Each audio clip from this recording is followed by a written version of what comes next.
हे नवं साल आणि हा नवा दिवस आपल्या जीवनामध्ये जोडून आपल्याला काय केलेले आशीर्वादित केलेले।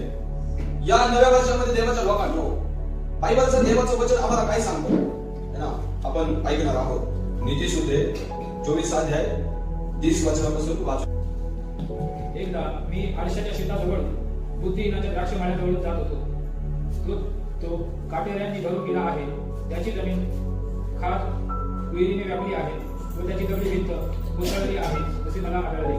देवाचं वचन या ठिकाणी सांगतं, एकदा मी आळशाच्या शेताजवळून चाललो होतो, बुद्धिहीनाच्या द्राक्ष मळ्याजवळून मी काय करत होतो, जात होतो। तेव्हा मला त्या शेतामध्ये आणि त्या द्राक्ष मळ्यामध्ये काटे आणि उसळे उगले होते आणि काट्याने ते भरून गेलेले होते। ती जमीन खाजवजाने येते किंवा खाजवजाने लागते त्या खाजवेरीच्या झाडांनी भरून गेली होती आणि तिच्या आजूबाजूला ज्या दगडांच्या भिंती लावलेल्या होत्या त्या दगडांच्या भिंती सुद्धा काय झाल्या होत्या, घसरून गेल्या होत्या।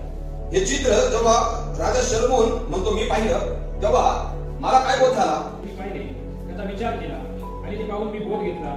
आणखी थोडीशी झोप घेतो, आणखीन थोडीशी झोप घेतो, आणखी थोडीशी डुबली घेतो, आणखीन थोडीशी डुबली घेतो, हात उराशी धरून जरा निसतो, हात उराशी धरून जरा निजतो, असे म्हणत जाशील, असे म्हणत जाशील, तर दारिद्र्य तुला, तर दारिद्र्य तुला, दरोडे खोराप्रमाणे, गरिबी तुला, हत्यार बंद माणसाप्रमाणे गाठील, माणसाप्रमाणे काय करत गाठील।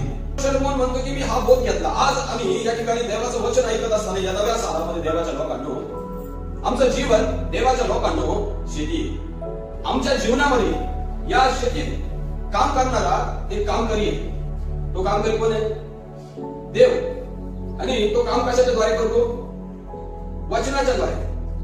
आज जेव्हा आम्ही वचनात ऐकत आहोत, देव आमच्या जीवनामध्ये कार्य करण्यासाठी तयार आहे। आम्ही तयार आहोत काय आमच्या जीवनामध्ये देवाचं कार्य त्याच्या वचनाने व्हावं यासाठी। या दिवसांमध्ये आमची ही शेती देवाच्या लोकांना, देवाला जे कार्य तिच्यामध्ये करायचंय ते कार्य करण्यासाठी तयार असले पाहिजे।